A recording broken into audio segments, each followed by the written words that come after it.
ধর্ষণ যদি বন্ধ করতে হয় তার একটাই রাস্তা মৃত্যুদণ্ড। এবার আমাদের আইন ব্যবস্থা এমনই, ধর্ষকেরা প্রমাণের অভাবে অনেক ক্ষেত্রেই মানে তারা মুক্তি পেয়ে যায়। কি হয়, যখন লোকে ধর্ষণ করে তখন যে ধর্ষিতা হচ্ছেন তিনি তো ভিডিও রেকর্ডিং করে রাখেন না, মানে দাঁড়ান আমি মোবাইল ফোনটা অন করছি এবার ধর্ষণ করুন, এরকম তো হয় না। নিয়ে যান প্রতিবাদ, মানুষ ডিসাইড করুন তারা এনকাউন্টারের পক্ষে না ধর্ষকদের পক্ষে। একটা তো সাইড নেওয়ার আবার সময় এসছে না, নিশ্চয়ই। এবং আমি আশা করব ভবিষ্যতে উনি ধর্ষকদের পক্ষে একটা মোমবাতি মিছিল বার করবেন। এটা খুব স্পষ্ট বিকাশবাবুর এই প্রতিক্রিয়ায় উনি ধর্ষকদের পক্ষে, আর বাংলার মেয়েরা এনকাউন্টারের পক্ষে, বাংলার জাতীয়তাবাদী মানুষ।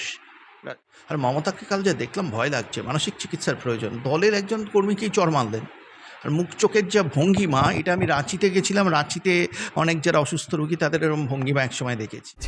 নিউজ 16 ভারত, রাজনীতির অন্তরালে সত্যের সন্ধানে। না না, ভদ্রলোকরাও তো ধর্ষণ করে, ঠিকই বলেছেন। নিশ্চয়ই ভদ্র হবেন প্রভাসবাবু, তো বাবুই বলছি, বিকাশবাবু, প্রভাসবাবু। বিকাশবাবুও তো খুব ভদ্রলোক। আর ধর্ষণ কি শুধু দুষ্কৃতীরা করে তা তো নয়, বিকাশবাবু প্রভাসবাবুর মতো ভদ্রলোকেরাই ধর্ষণ করে। এটা খুব স্পষ্ট বিকাশবাবুর এই প্রতিক্রিয়ায় উনি ধর্ষকদের পক্ষে, আর বাংলার মেয়েরা এনকাউন্টারের পক্ষে, বাংলার জাতীয়তাবাদী মানুষ এনকাউন্টারের পক্ষে।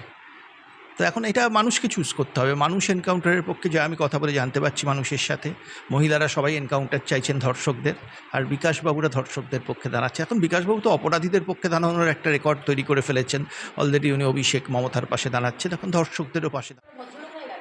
না না, ভদ্র লোকেরাই তো ধর্ষণ করে, কি আশ্চর্য! আপনি সমাজে দেখুন না, যারা ধর্ষণ করে তারা তো ভদ্র হয়েই মহিলাদের অ্যাপ্রোচ করে, তারপর ভদ্র হয়েই কথাবার্তা বলে। নিশ্চয়ই। এবং আমি আশা করব ভবিষ্যতে উনি ধর্ষকদের পক্ষে একটা মোমবাতি মিছিল বার করবেন। মানে কিসের জন্য প্রতিবাদ? ধর্ষণের বিরুদ্ধে না ধর্ষকদের পক্ষে? না না, সেটা আমি জানি না। প্রতিবাদ কিসের জন্য কী করে জানবো? ধর্ষকদের এনকাউন্টার করার বিরুদ্ধে যদি কেউ প্রতিবাদ করে, ধর্ষকদের পক্ষেই করছে, তা সেটাই কোয়েশ্চেন। প্রতিবাদ তো নিশ্চয়ই করার অধিকার আছে, সাংবিধানিক অধিকার, ঠিকই বলেছেন। কিন্তু প্রতিবাদটা কিসের জন্য? যেমন মমতা বন্দ্যোপাধ্যায় কিসের জন্য প্রতিবাদ করতেন? দুর্গাপুরে যখন একটি মেয়ে ধর্ষিতা হয়েছিল, উনি ধর্ষকদের পক্ষে প্রতিবাদ করে বলেছিলেন মেয়েটা 8টার পর বাইরে বেরিয়েছিল কেন? মহিলাদের বলেছিলেন 8টার পর বেরোবেন না, ওটাও প্রতিবাদ ছিল। কিন্তু মানুষ তার জবাব দিয়েছে। বন্দ্যোপাধ্যায় যখন মঞ্চে উঠে দাঁড়িয়ে বলেছিলেন যে আমরা যদি ভোট না পাই তাহলে একটি কমিউনিটি ঘিরে তুলবে এবং 1 মিনিটে খেলা শেষ করে দেবে, সেটাও প্রতিবাদ ছিল সেই দুষ্কৃতীদের পক্ষে যারা ঘিরে ফেলে খেলা শেষ করে দেবে। কিন্তু এখন তো মনে হচ্ছে সেই কমিউনিটির খেলাই শেষ হয়ে গেছে, বা সেই দুষ্কৃতীদের খেলাও শেষ, ধর্ষকদের খেলাও শেষ হতে চলেছে। এনকাউন্টারটা শুরু হলো। ভবিষ্যতে আমি আশা করব এই সরকার এই এনকাউন্টারের ধারা বজায় রাখবে, কারণ আমি বিশ্বাস করি যে ধর্ষণ যদি বন্ধ করতে হয় তার একটাই রাস্তা মৃত্যুদণ্ড।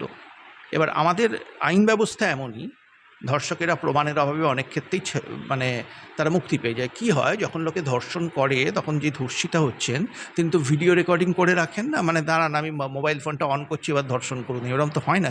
ও সেই জন্য প্রমাণের অভাব, বা কেউ আমার এই ভদ্রলোক বসে আছেন আপনি ধর্ষণ করেন, আই উইটনেস থাকে না, ভিডিও রেকর্ডিং থাকে না, ফলে ধর্ষকরা ছাড়া পেয়ে যায়। এই পরিস্থিতিতে দাঁড়িয়ে ধর্ষকদের যদি এনকাউন্টার করা হয়, আমার মনে হয় বাংলার পুলিশ ঠিক কাজ করেছে। আমার মনে আছে কংগ্রেস আমলে যখন সিদ্ধার্থ শঙ্কর রায় মুখ্যমন্ত্রী, বাংলায় সন্ত্রাসবাদ মাথা তুলে দাঁড়িয়েছিল। তারা ধর্ষক ছিল না, কিন্তু তারা ভারতবর্ষের গণতান্ত্রিক ব্যবস্থার উপর আঘাত আনতে চেয়েছে।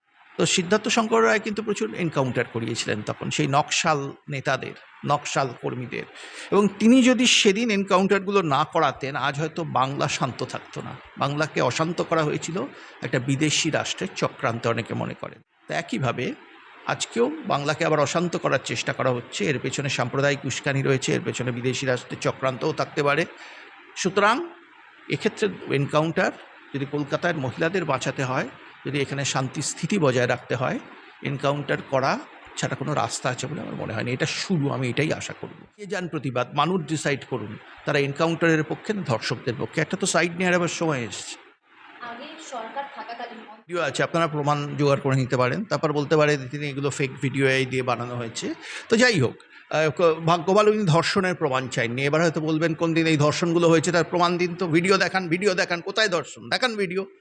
আপনি মিছিমিছি আমাদের দুধেল গাইদের বদনাম করছেন। ওরা কি মানুষ নয়? দুধেল গাইরা, ধর্ষকরা কি মানুষ নয়? ধর্ষকদের মানবাধিকার নেই?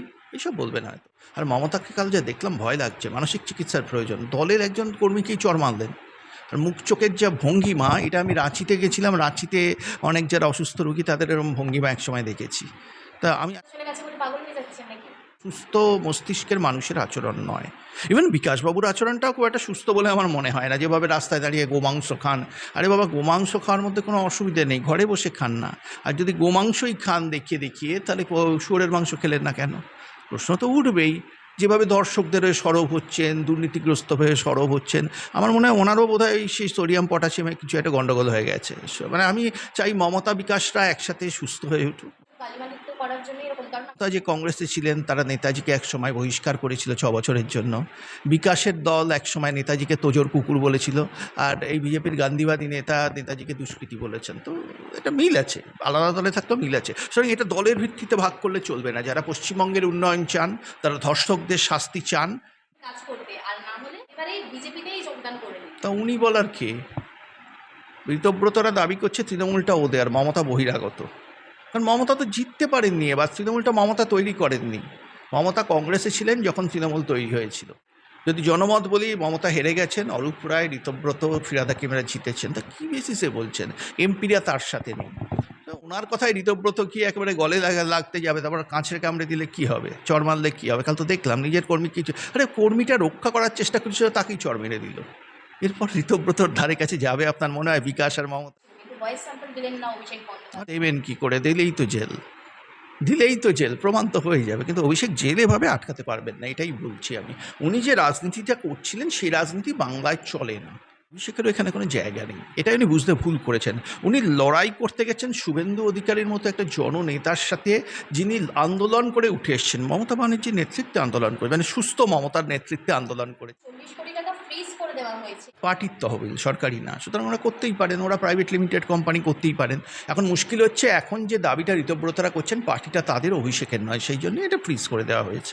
অভিষেককে প্রমাণ করতে হবে পার্টিটা ওনার পক্ষে সমর্থন আছে। ওনার পক্ষে তো সায়নী ঘোষও নেই, এখন দুজনেই ছেড়ে চলে গেছেন। তো এখন আর অভিষেকের স্বাভাবিকভাবেই এটা একটা বিপর্যয় এসছে জীবনে। আর কী করবেন এখন? পাশে কেউ নেই, তৃণমূলটাও ওর নেই, সেটা বোঝাই যাচ্ছে। তা কী করবে না? মানসিক ভারসাম্য হয়ে পড়েছে। সে মানসিক ভারসাম্য হারবেন না। উনি হচ্ছেন, বললাম না, ক্রিমিনাল লগ্নে জন্ম, born criminal. Charles সোভরাজ, Dawood Ibrahim, এরা কি মানসিক ভারসাম্য হারিয়েছেন? কখনো হারাবেন না, অভিষেকও হারাবেন। নিউজ 16 ভারত, রাজনীতির অন্তরালে সত্যের সন্ধানে।